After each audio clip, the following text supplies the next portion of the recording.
symbol of shared love into which you enter together as husband and wife. We place this on Anne's finger. Repeat after me. With this ring, I unite with you in marriage. I unite with you in marriage. And pledge you my faithful love. And pledge you my faithful love. And Anne, would you repeat these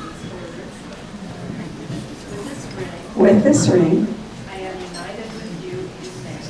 I am united with you in marriage Pledge you my faithful love. and pledge you my faithful love. At this point, you're going to seal this with a big sloppy kiss.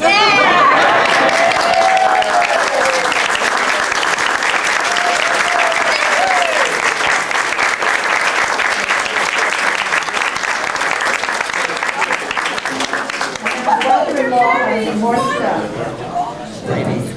Okay, now at this point, we're asking any of you who would like to come forward to say something to Anne and Kit and to the rest of us on this occasion, on this happy, delighted occasion of great happiness and joy. I'd like to, I'm Ruth Fair from the Unitarian Universalist Church, and have known Virginia. I'm looking at this couple, and they're not the youngest couple I've ever seen. But you know, Agatha Christie said she was married to an anthropologist. No, an archaeologist, actually. We knew her well. I love it, because the older I get, the more interesting we find you. But I did write a little poem today.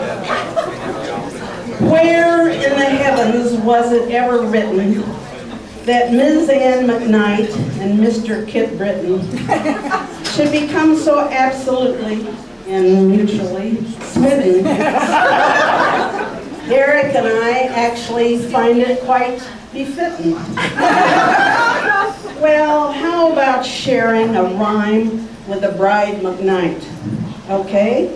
The fact is, we find these two exactly right.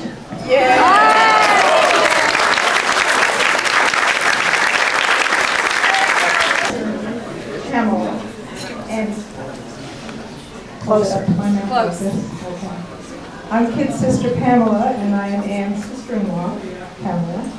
And I just want to give Kit and Anne my very best wishes. A friend recently said to me that the best partner in life is someone who can give you passionate companionship. And I wish for you both passion and companionship and much happiness. And I've loved meeting your family, and there's so many of them here. And it's been a real pleasure meeting all of them. And also getting together with my own family, we don't see very often. So that's been nice too. So very good. Yes. Anybody else want to say? Mother, he was my first child, and I've always referred to him as the golden boy.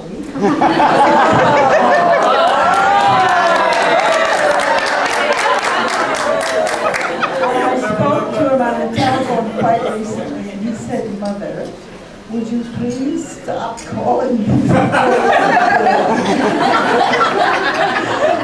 I can't think of anything else to say except that I'm so delighted that he has found Anne and that they're together, and I wish them so much happiness.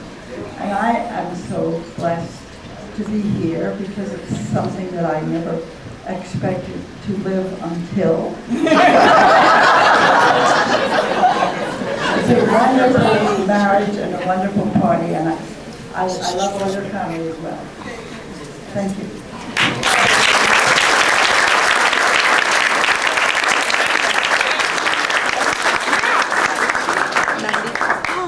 Okay, we're here to represent the feminine energy of the Springer McKnight end of things. And this is totally unrehearsed, but Molly's up here giving me moral support. And I'm Georgia. I'm Ann's sister. And I have known her since she was Anna Banana. And then she became a much more dignified young woman, very successful in her many, many endeavors, including parenting.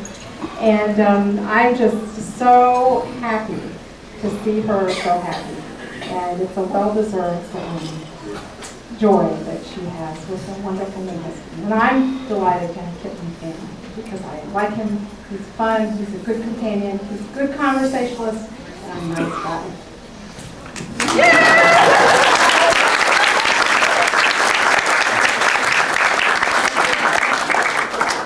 And I'm Molly. I'm the daughter on the McKnight side. And out of all my siblings, I probably know Kit the best since I've been living at home. And actually, the first. And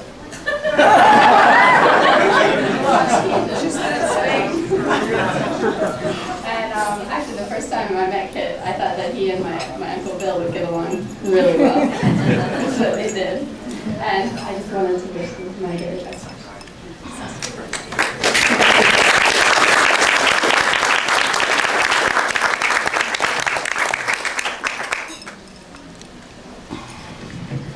I'm Uncle Bill. I thought I would be a logical sequel. I want to tell you a little story about it is a phrase that's a little overused, especially that Hillary's in the Senate now and everything. But nevertheless, she wrote a book called It Takes a Village to Raise a Child, right? And so we commented on how interesting it is that it takes a village to pull off this weekend. And of course, Ann and Kit did all the work. But there were a number of little details left. And so we discovered, when we got in this house, that Kit and Ann put some of the two families together. And where's Pam? There she is. And so Pam, why don't you come up here and we'll bridge these two families as this happened this weekend. This is not rehearsed. No, this is not rehearsed. And, I don't know exactly either, but where's Steve? Is he still around? Steve, you're part of this story too. Come on, so Pam and Steve are married, and George and I are married, and we're all in this house with Evan, their son. Evan, why don't you come on up here? Georgia, why don't you come on up here too? Come on, Evan. And Christine, yeah, Christine was right here. So where's Christine? And so we're all in this house, getting to know each other. And two kind of, I thought, actually three remarkable things happened, which I take as good omens for this marriage. And first of all, perhaps let's complete the village story. We discovered that last night we had a kind of rehearsal dinner, and the families wanted to get to know each other, and it turns out that Kit had asked Pam to do some kind of program. Pam had anxiety about that, but I love doing stuff like that. So we discovered that, and so Pam just kind of laid her anxiety on my shoulders, and I blossomed. And it was just a total win-win with this merger of the two families. And then I was sitting around last night with this one, on this wonderful vacation and this marriage and everything, and I had one kind of obligation, and I was feeling a little anxiety about having to pull off this brunch tomorrow morning for 25 people. And I'm not really a chef, and I kind of get it on the table type guy in the kitchen. But I knew Steve vaguely was a big chef, and so he said, well, why don't we take that over for you? So Steve and Pamela took over my burden, and I took over her burden, and they're nurturing all of us, and I'm nurturing, and it was just like, it couldn't have been planned more. He talks, I cook.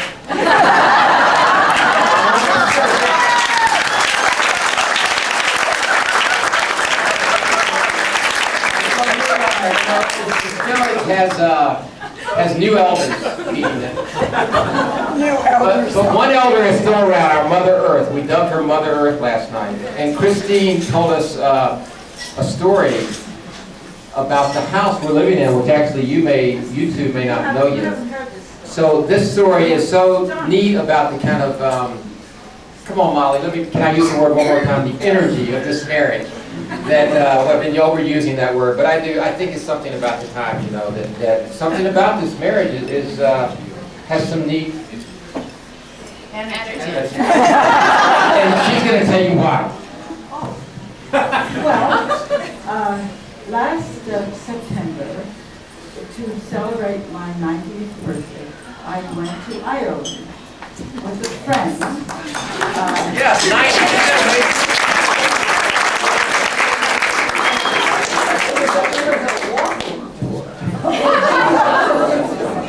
And I went to this woman from Pasadena who is a Unitarian.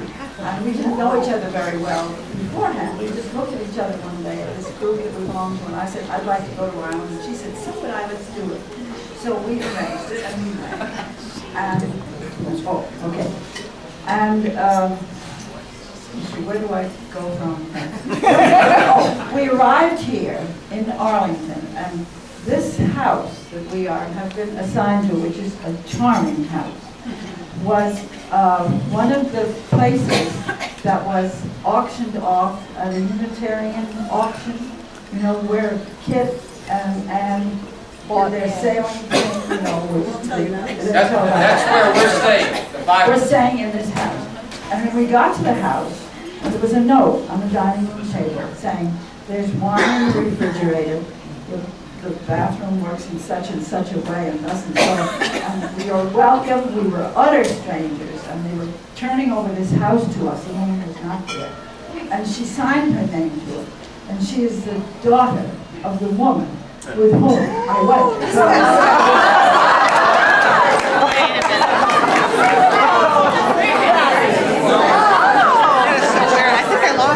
So do you have goosebumps on you?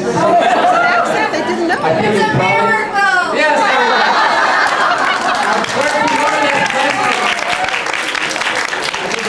we're dancing around the circle there, man. I think it's probably time for me to stop talking, but this is a great marriage and a great new family, and we all feel that.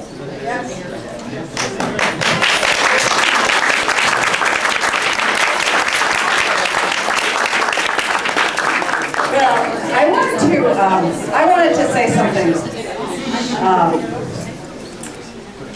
because it's not an accident that we chose Hogates for our wedding celebration. Because sailing and boats are very important to us. In that, that's how we met. And so I wanted to tell you the story. What? Briefly.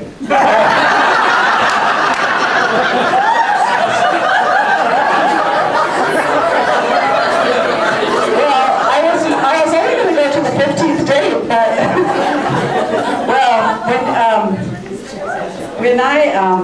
where's Monica? One of my friends, Monica, back there, suggested that I go with her to the Unitarian auction, and that's the segue is that was where we found this house. And every year the church that we belong to has an auction to raise money. So I was wandering around, and I signed up on a card that said sale. And it was, it wasn't very expensive.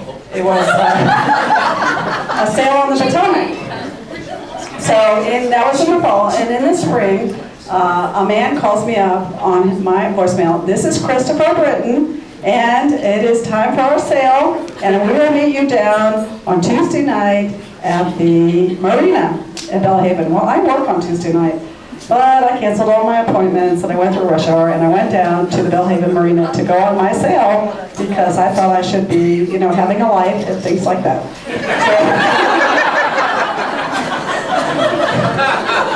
So we all get down there, and there are 5 of us, and there's this one woman, Harriet Ellis, who's 80, and then there's, another couple that's like 67, and a couple of other people. Well, they look out onto the river, and they go, oh, there's no wind. So, I'm sorry, you'll have to go home. So I trundle back home. So, several weeks later, a voice on the voicemail, hello, this is Christopher Britton, and we're going to have our sale on Tuesday night. So I go, oh. So I cancel all my appointments.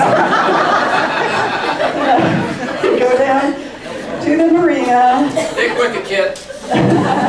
And we all get there, but there's only 3 of us this time. So they look out on the water and they go, oh, I'm sorry, there's too much wind. So I'm sort looking at him by this time. You know, I had seen him in church and stuff. So I go, okay, well, see you around. So in a couple of weeks, there is a voice on my voicemail. You know, I don't know if you all know that Kit is a real estate agent, and he is very good at what he does. But I think part of it is that he's quite persistent. So anyway, we get there, and there's nobody there but me. And he goes, oh, the wind is just right.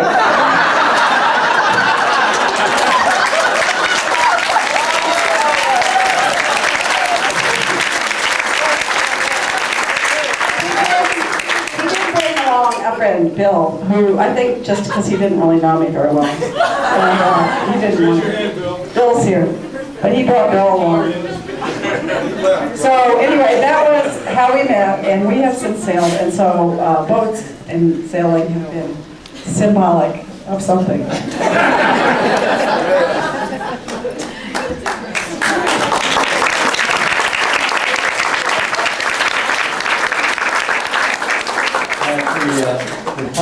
The final three ceremonies of the evening are the first, this is really the last one I'll mention first.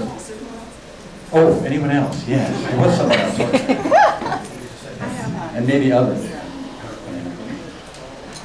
I'm Robbie Gilbert, and I'm a friend of Anne. And I just want to give you my favorite Welsh toast. May the bluebird of happiness always feather your nest.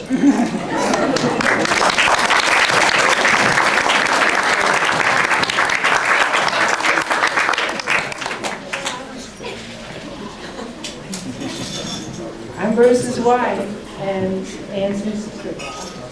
And one of the nicest things about marrying into the She cried all day today. Sorry already. One of the nicest things about marrying into the Britten's family was, oh God.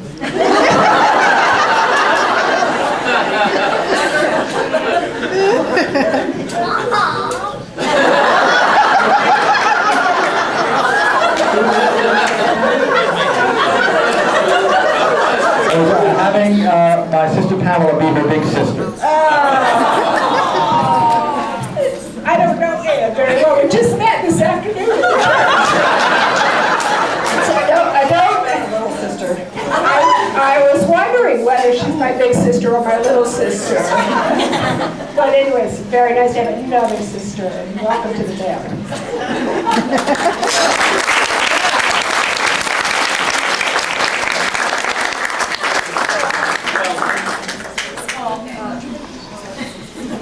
My name is Susan Powers, and I was originally a friend of Anne's, and now a friend of Kit's as well, but I just didn't think that this event could come off without a good Southern blessing. So what I'd like to say to both of you is, bless your heart.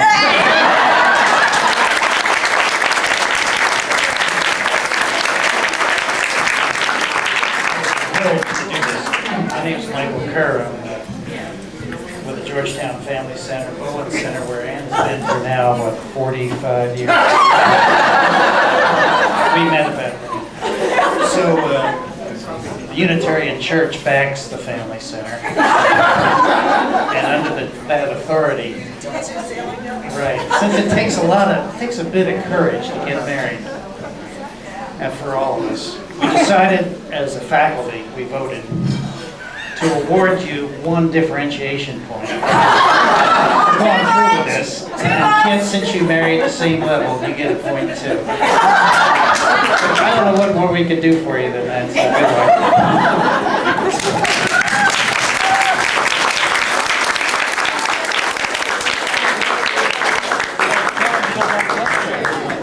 Well, I'm a friend of Molly's. I was sort of her other mother in high school, and Anne and I have become friends through Molly over the years. I got an email from Molly that my mother's dating. I did. And I was sitting at lunch at Georgetown one day, and this very happy, glowing woman walks down the hallway, and I'm like, Anne? She's like, Cornelia, what am I doing in Georgetown? But Kit, she was so happy, and I hope that all the years you have together.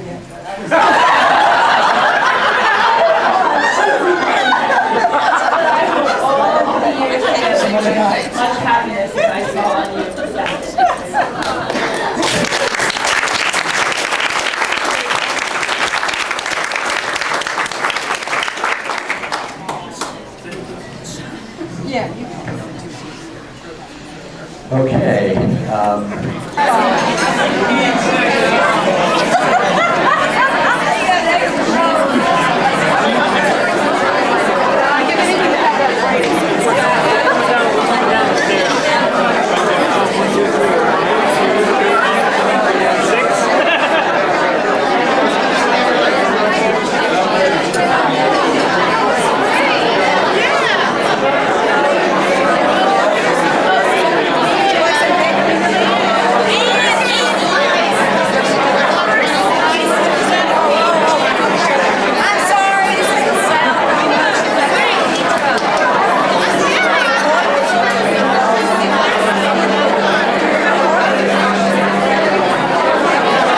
Right now, we are looking at cooked crabs in this wonderful dinner. Hay que martillarlos, aplastarlos.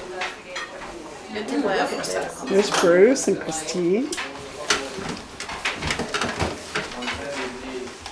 Bill and Jesse. ¿Me puedes poner esto atrás, por favor? Yo voy a estar. Owen and Jorge. Wow, look at that. Are you making crabs? Two more veggie dishes coming in addition to the crab, which has lemon butter sauce, Thai pepper sauce, Chili garlic sauce. or cocktail sauce. Okay? And who's going to give Or us? white vinegar if anybody wants that. Isn't there a quick lesson on the crabs that somebody can give us about how to? You crack them open and you eat all of them except for the gills. Ask your neighbor. You need a lesson on crab? No, we'll find it. And the yellow stuff. It's been a long time. Here are Pam and Georgia working on the quilt. And this one right here, A. That's the markup. Okay. Okay. And A's are Here are Matt and Boone this way. on Alexander. They're going to be 2.5 inches, but they're 3 right now. Here's Carrie cooking her chicken andouille. Oh, the roux. Look at that. That is some fattening. And Bruce is working away too. Oh, here's the football game. And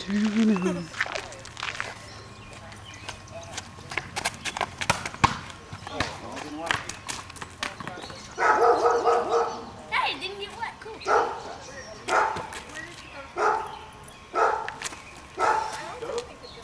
There he goes. I get it if it's short. It's too short. Okay. Stand right there. Oh, Owen caught the ball. Oh, I did. Almost.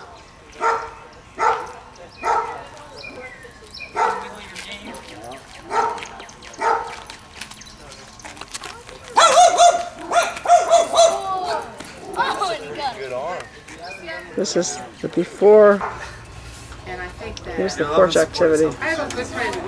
Actually, I have several friends that finished English PhDs. And one of them got to the end of her After a hard day. No, she went to UNC. Which is a very good, which is not uncommon at all. It's not Being a lawyer. and she ended up teaching. That's a good, I love law school. I thought law school was great. One of the black schools. Do you want to go right after school? And I found that she really liked You want to be your the way that she was teaching. Go to Mexico. You know, if you go to a real high-powered school, you tend to, I mean, I did. And I think a lot of people tend to think that what I need to do is go to another high-powered school. Yeah, you get caught up in the little ego loop. Right. The New Orleans specialty is stewed chicken with andouille sausage. So this is how you serve it, on rice. And if you are lucky, the thing will not sink into the andouille and disappear before the next person in line gets over here to get some. So somebody come quick. Billy, you want to come? Okay. Here. I'm still at you there. Everybody likes Everybody's to. getting that. It's an A. Action. Okay, you're good. Oh this no, out. this is the hard That's not all play. It gives me the nervous.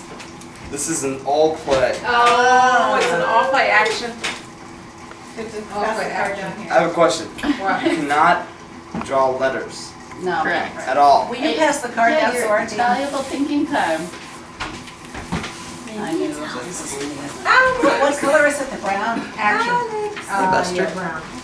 Here comes You don't want to time it? Alex to watch No, you don't the need to show. try it. Ready, set, go. Yeah, you do. On your bed. Exercises. Hello. Sleeping. Sleeping, lie down. We got it. What? Sleep. We got it before they got it. I think you did. Yeah. Why do we need a timer and all that? Because if nobody gets Because it's it whoever after gets the it first to time, you. if nobody gets it after the time runs out, the person who has Owen the and George. who has well. the turn goes again. Our team did good even though we didn't. It was literally a hash. And there is little Alex. You're sleeping. Alright. So what? I did the same thing. Where's the card? Oh, I shall now. Okay, he needs to shake. here's a serious group out here playing bridge. Do it. And so what's the subject? Here we're Give us doing give us some improv. kind of a subject. You start gesturing. Hemorrhoids. Now you go ahead and choose. Get to choose. I have. Kit, you start gesturing right away. I have a problem that I'd like to talk about today, and it has to do with a certain part of my body. Well, it's right around down in here, back here, underneath the part, and it's a sort of like a swelling, and it's quite large, very large. Some of them are small, tiny little things, but they're very painful. They're very, very painful, and I don't know what, but I need to get something in there. Because otherwise I'm not going to be able to treat it. So I have these little depositories, which I'm going to insert them into the place. Careful. So we're doing it together, so there's no pressure on anybody. It becomes easy. It becomes easy because if I ever am having trouble figuring out what to say, he does something, and then I Chosen by someone else. Chosen. Hey, I want to do it with you. Okay. Okay. You want to be the do it front? together. No, wait a minute now. Film me one more time. and At the see what same happens. time, you. Dave, did you see that rescue today? Yeah, I did. That was an excellent rescue. Thank you. Yeah, You were the one that did the rescue. yes. Watch your partner's hands. Watch your partner's hands. That was a phenomenal rescue. The way the shark was almost upon that poor child, and you snatched it right out of the hands of death. Oh, Dave, it wasn't that big a rescue. Boy, it sure seemed The like shark it was not that big. Boy, I mean, from my vantage point, you'd never know. It looked like it was really, really big. But it was so important for someone like me to be able to make a rescue of that little boy. There's no way a lifeguard with my background and my athletic prowess would ever have been able to swim so fast to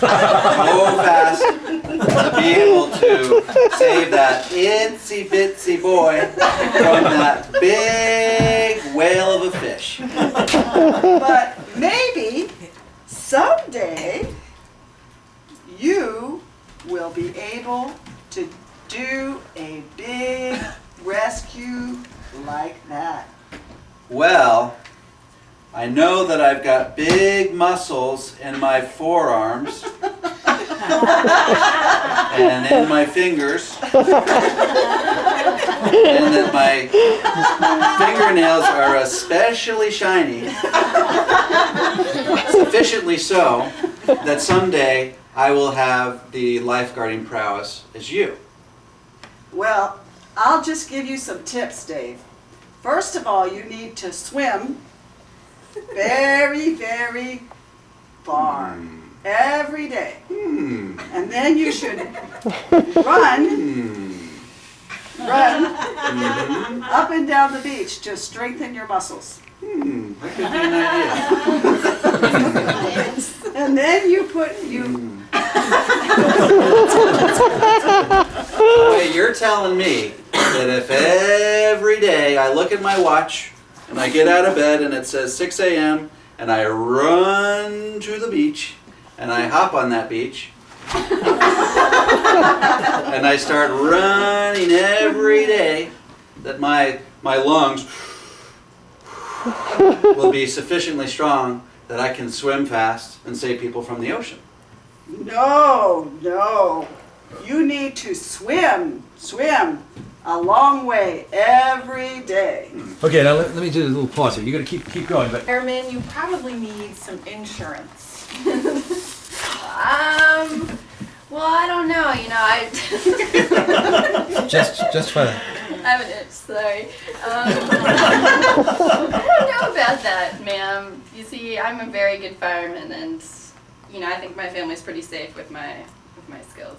True, I don't doubt your skills, but let me think. Your job is very dangerous.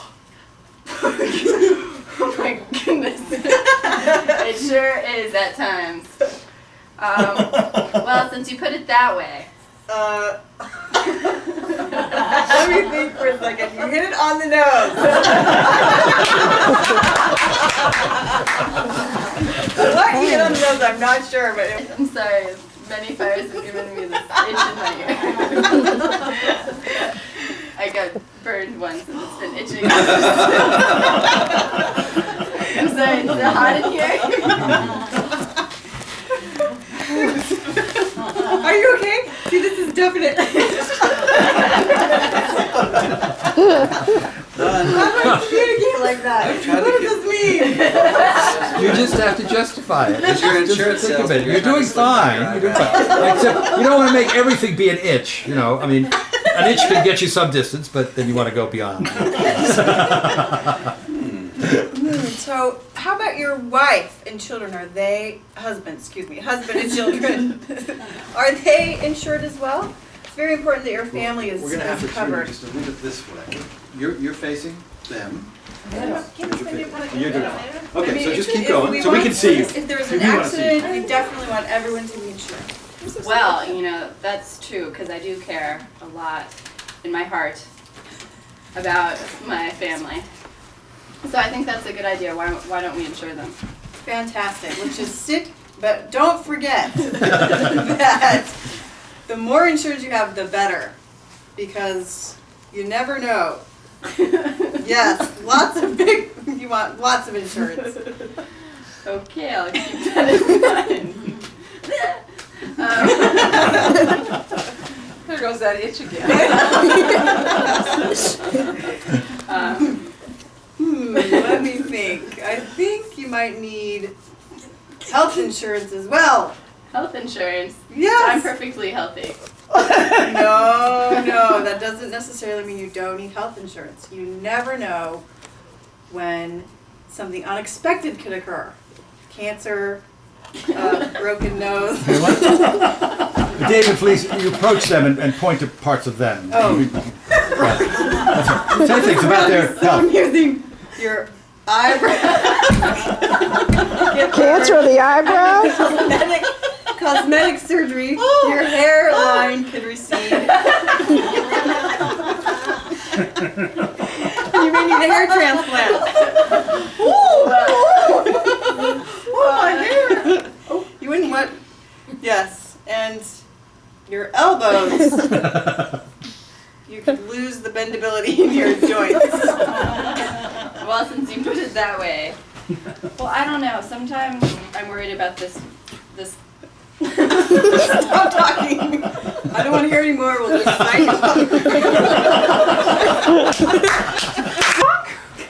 They like a mohawk, and my husband doesn't like the feel of my bald head. Wow, well, listen, maybe I could just take a little more off the top, and it would be really sexy. It would really like a completely slick. Oh, honey, he would love it. Let me tell you, it would be really different. It would be different, but I've been having problems with my husband.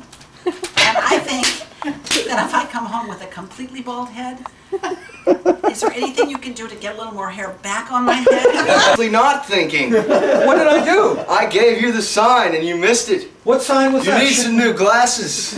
I do? Show me the Yes. sign. What was the sign I missed? What did it look like? It was the steel sign. The steel sign? Yes. The steel sign? That's the steel sign. That's the steel sign!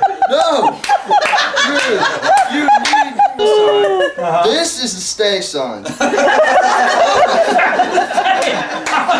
they're not.